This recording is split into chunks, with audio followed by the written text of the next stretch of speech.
Hello guys, hi Josh Maker. Today I'm bringing you another top 10 for Top 10 Tuesdays. If you missed my last top 10 on top 10 steel types, go ahead and check the link below or after this video. But yeah, so this is where I try to give you top 10 every Tuesday, and hopefully you guys like them and check them out. But anyway, here we go. Today we're doing top 10 throwback games. It's games that I feel like that's forgotten about, obscure, that need a port or a remake, or just need to be in gamers' face in general. So it won't really include stuff like Pokemon or anything like that, because Pokemon is very relevant. They're coming out with different type of games every day, and yeah. So that's just one of the examples. But it will be an entertaining top 10, so you might even be put on something new. So let's hurry up and let's get started into the top 10. Starting off this top 10 strong is Zatch Bell Momoto Battles, and this is a game when it first came out. It's around the era of the 4Kids anime ruling. So that means, you got kiddish dubs, or, really Toonami was popping, WB was popping. If you grew up in the 90s, early 2000s, you would know what I'm talking about. And Zatch Bell is one of those games. It was in the league with Clash of Ninja, Budokai, stuff like that. And this game was very good. I really liked it, how the mechanics worked and how it really related to the anime. Like you can see the specials, and it was I thought it was very well thought out, and especially how they did like the actual battle of the Momotos, if that makes sense.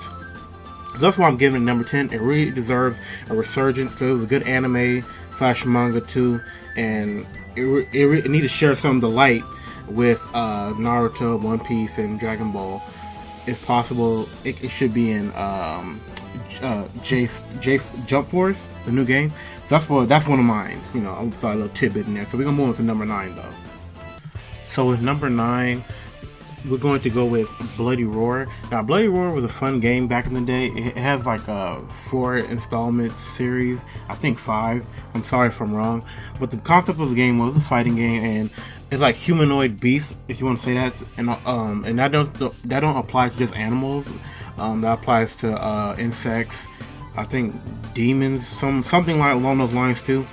But the game was pretty fun. It was very imaginative, and it was had a lot of variety because it was dealt with animals, and there's a lot of species in the world, and that's what I kind of liked about it.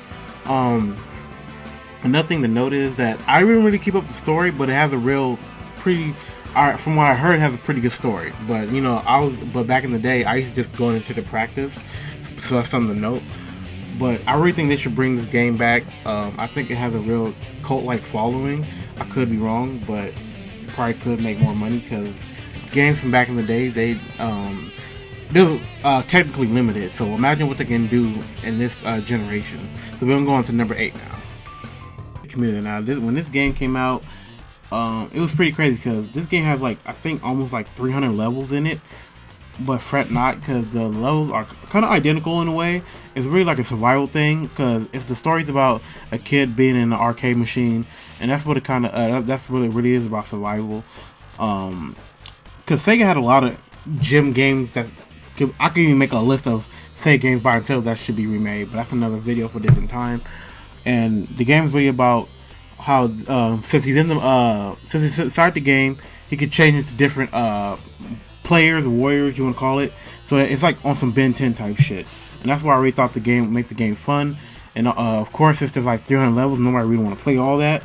You can really just skip around. So like a weird, if you dig around in one of the levels long enough, you'll find a portal that'll take you to level 150. You'll just take a big ass jump, and it's really popular for speedrunners. So that's why I really like the game. I really think if a remake, they can probably do a lot with this game. Probably make it not as long, or just make it more attract the general player to play it. But it had a real good story, and it was pretty unique for its time. So that's why I really think it should. For number 7, I decided to give that spot to Golden Sun. Now, Golden Sun, it was crazy when it came out. It was a mad good game. It was for the Game Boy Advance, and it was. I think it debuted with the Game Boy Advance. I might be wrong about that, and I apologize if I am. But man, this game was the shit. It was basically a JRPG. I might be wrong about that genre, but it was one of those. It was like a Japanese based game, and it was kind of like the defining of that standard for Game Boy games. Of course, you got Earth, Wind, Fire, Water, stuff like that. You got your beasts, you got your demons, monsters, dragons, all that type of stuff, and it was all around good for Game Boy Advance. Now, only imagine what can be remade into Switch. Like, I would pre-order that shit in a heartbeat. And you're gonna keep hearing me bringing up a lot of the games that's gonna be on this list was technically limited. So think this art, this piece of work, games like this. Just imagine how it would be on today's technology. So for number 6 is going to go to Gundam Battle Assault, and this game was pretty fun. It was a fighting game series. It was for the PS1, so it's kind of very retro, and it had a quite big installment. I think it stopped till PS2, so it had a pretty good life in the PS1 era. That's all I know for sure. And when I played this game, my favorite Gundam was the Dragon Gundam, because you know me, I love dragons, stuff like that. I love the design of the Dragon Gundam. And yeah, and I believe it follows the story of the like a little arcade thing for the actual series. You know, you have fights. It's your typical anime fighter, but it was like a 2D. So maybe one day Arc System Works, they can probably get the rights to this and probably remake this. I would like to see that, because I understand Gundam it's not very dead. It's still kind of like has a pretty still big following. They're still making games for it, but they're trying to make it like the actual Gundam, which is not wrong. Let me just be clear on that. But I would like a fighting version back on, you know. But that's just me. So yeah, we're gonna go ahead to go to number 5 now. Number 5 is Yu-Gi-Oh! Now, I'm not going to give this Yu-Gi-Oh! A specific game, because all the Yu-Gi-Oh! Games have been, well, I can't speak for all of them, because I haven't played all of them, but most Yu-Gi-Oh! Games I played, they've been good as hell, and it's very unfortunate to see Konami being neglected of their Yu-Gi-Oh! Games, because there's all a huge fan base for Yu-Gi-Oh! Simulators, or just Yu-Gi-Oh! In general on consoles and PC. And this is when they actually gave a fuck, before they got into the mobile craze or just pure card game craze. And it's like my beef with them is like my beef with Nintendo. Like they're trying to take down simulators of like fan simulators, stuff like that, and they're not giving us what we want. Like the last Yu-Gi-Oh! Game we had was 2015, and it was Legacy of the Duelist. Which, don't get me wrong, it was a good game, because I think they made the attempt, but the attempt was, it became half-assed when they didn't update their game. The DLC was kind of high for certain packs, and overall they just left the game at how it was at launch. I mean, excuse me, they did do a little updates at some point, but it wasn't major updates, and that's kind of really heartbreaking when you really enjoyed the game. And also, I would like Konami start getting into more original story games, like Forbidden Memories, Duels of Roses, stuff like that. Those are the. Also, they also had what's that game called? I'm trying to remember. It's for GameCube. Falsebound Kingdom. They should redo all that, and just think about it. From all the games they have, all the cards they have now, all the characters they have now, they can make a pretty diverse universe within Yu-Gi-Oh! Making an original story. So that's what I kind of want from Konami, but I know I'm just wishing on a star right now, so we're going to go ahead and go into number 4, I believe. So, big number 4, we're going with Persona 1 and 2. Now, ever since Persona 5 came out, the fan base has become way bigger. You have people trying to get into the other Persona games, but they're either, they can really only go up to 3, and that's only if you really go to PS2, but you know, 1 and 2, it really kind of waste your time to play them, only because there's translation issues. It's a bunch of stuff. The closest port that's good is the PSP ones, and you know, good luck with that unless you're doing the emulation thing. And the crazy part about all this, Persona 1 and 2 has good story. 2 fall off of 1, and so some of the characters from 1 roll over. And I think all they really need to do is just give it the Pokemon treatment. Same story, maybe add a little things, update the mechanics, make it like 4, because you know in Persona 1 you get to have 5 characters, and they get to all use different personas, I believe. And that's why I really think just update them, might probably get them, because I know they have initial personas as well. But I really think they should really remake these games, not port them, remake them. Because like I said, if they can, this could also lead into bigger things like maybe Persona Arena, Persona PQ3. Because a lot of people were kind of pissed off that the original Persona fans was throwing, they kind of shaded them on the Q2. So I think a lot more people have to get into them before they get incorporated into the other Persona games or crossover games, if that makes sense. But they both have good stories, and honestly, watching YouTube videos on the walkthroughs, stuff like that ain't enough. I would love to play these games. So, and that's what I'm at with it. So we're gonna move on to number 3. So for number 3, top 3, we almost done with this list. It's gonna go to X-Men Legends and Marvel Ultimate Alliance. Now I'm kind of counting them both. I'm giving them the same slot because they're both same side, same coin, same concept. Just more. One has more diverse heroes and stuff like that. And man, boy, these games are fun. These games were ahead of their time, and it's crazy because the story that they both entail, it fucking blew your mind, especially as a youngin'. It was like straight out of the comic shit, you know. And I really like the mechanics. It really gave you a real feel for the comics, and it will inspire you to be like have a real fandom for the character he was using.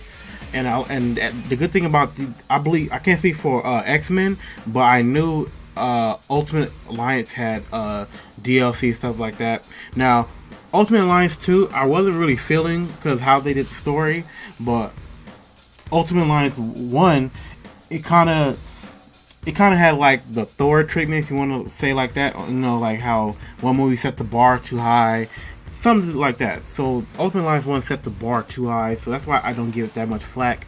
And they had like a lot of mechanics change, but that's neither here or there. But they really need to remake these games, and they need to at least port X-Men Legends 1 and 2. I never played 2, but X-Men Legends was crazy, especially with a 4-player game. And now that we have advanced technology, we can play it with our friends online, go through a real nostalgia trip. That's gonna be crazy. And to speak on it, I know they made like a new, like I think Marvel Heroes.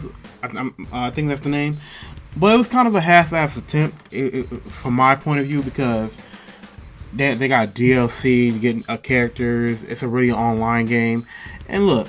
Just give me a real story. Because when Activision was doing comic games, they did Spider-Man, they did X-Men Legends, and Ultimate Alliance. I would stand for Activision. So maybe whoever got the rights to the games, they really need to link up with Activision. So hopefully they can do that again. But yeah, these games are legendary and they need to be brought back. So that's why I'm going to go ahead and go with that. Let's move on to number 2.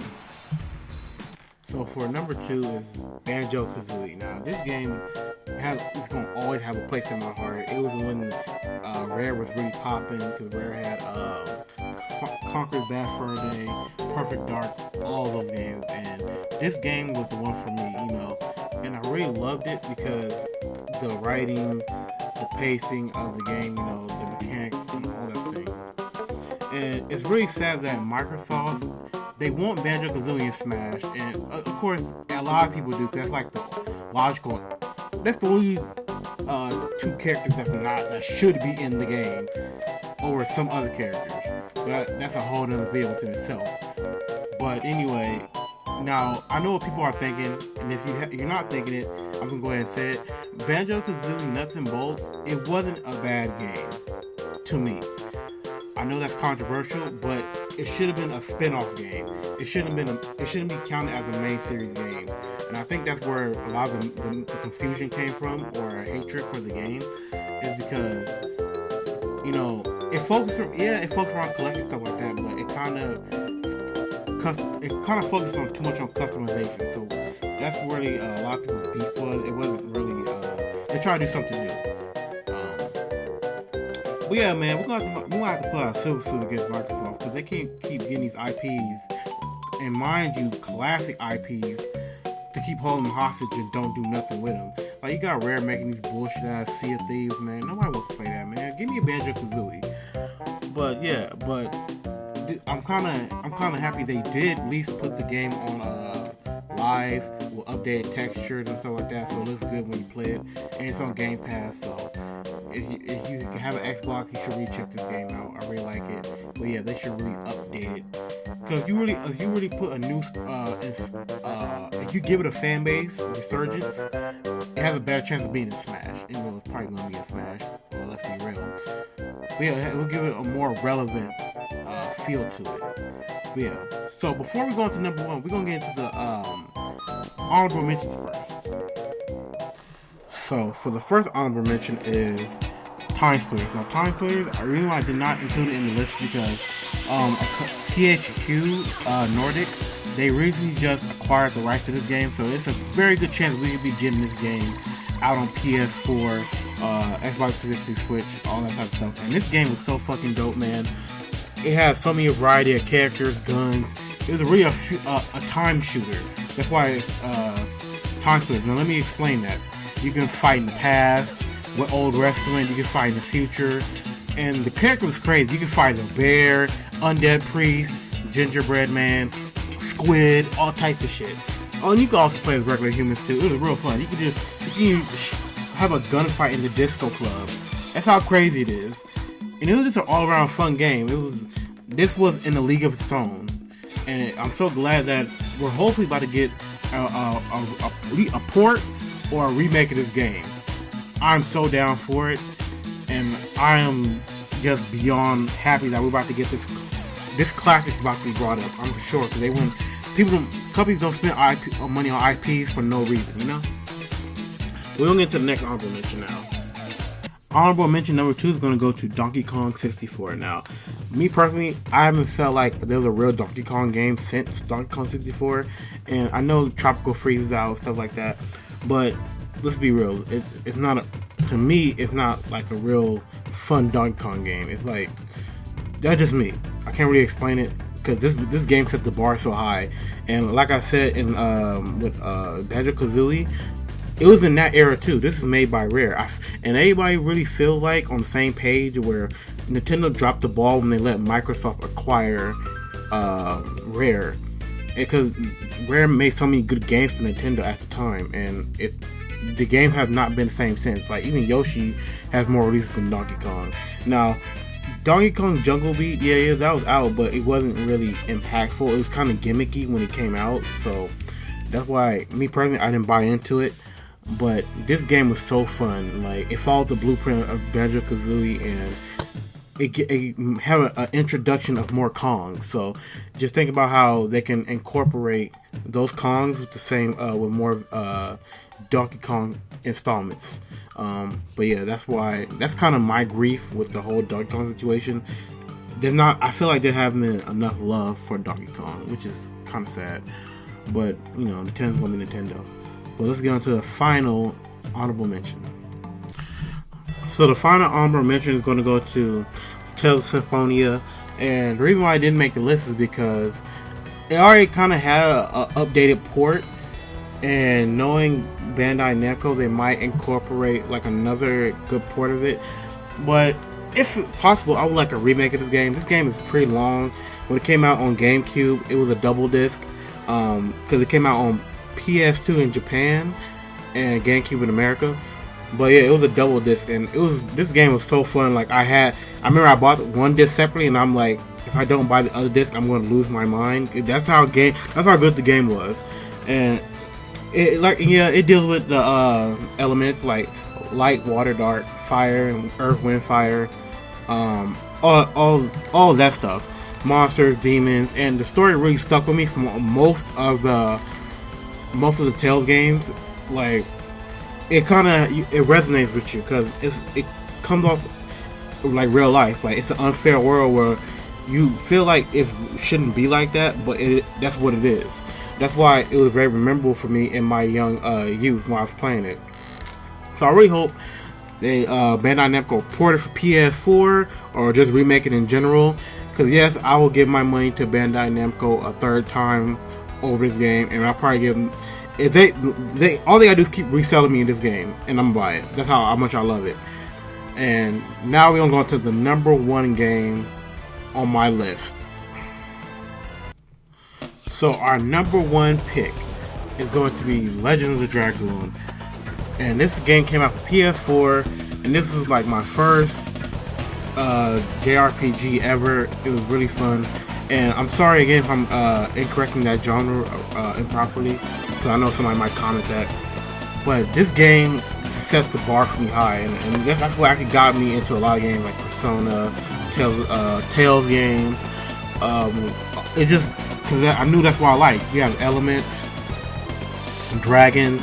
It's about, and just like Tales of Symphonia, it has a real hard-hitting story, and I really like games like that. And also, just the lore of it. Because think of it, how cool is it to be like a warrior, spellcaster, a witch doctor with dragonic armor? You know, and the best part is, from what I believe, because it's been a long time since I played the game, I won't lie. I believe you gotta beat the dragon or something like that. You gotta acquire the power somehow. So yeah, it's very fun and very challenging. It was a 4-disc game when this came out. That's how big this game was. And god damn it, it was worth it. And it's in the collection. You actually go buy this game on PS3, on the store. And every year, Sony do not remake this game, I'm gonna be in their mentions complaining. Like my homeboy, he want me to give it up. He tired of me talking about it. But every year when E3 come around, I'm gonna petition for this game to be remade. You know, I don't want a report. I want a remake. I want the game to be meant how it should have been envisioned, if that makes sense. You know, so I want to see 1080p, 4K graphics, just dope shit about the game. Like, I stand this game. I love this game. But that's really about it. Hopefully, Sony will come to their senses and realize they have a real following behind this game as well. Because I believe Spyro can get a remake, Crash Bandicoot can get a remake, Shadow of the Colossus get a remake. Why can't this game get a remake? And I read up that this game was going to get a remake, but production stopped, or it was a remake or a sequel. It was one of those. It was on Wikipedia, so I probably might link that article below too. But that's it. You guys know the game I stand. I'm probably gonna be buying all these games on this list till the day I die on my deathbed and be gaming forever. And yeah. So what's your top 10 game, nostalgic games? Don't matter when you're born. What's nostalgic to you? Let me know in the comments below. Like the video if you enjoyed it, and yeah, subscribe, hit the bell for notifications, and that'll be all. Have a good day. Goodbye.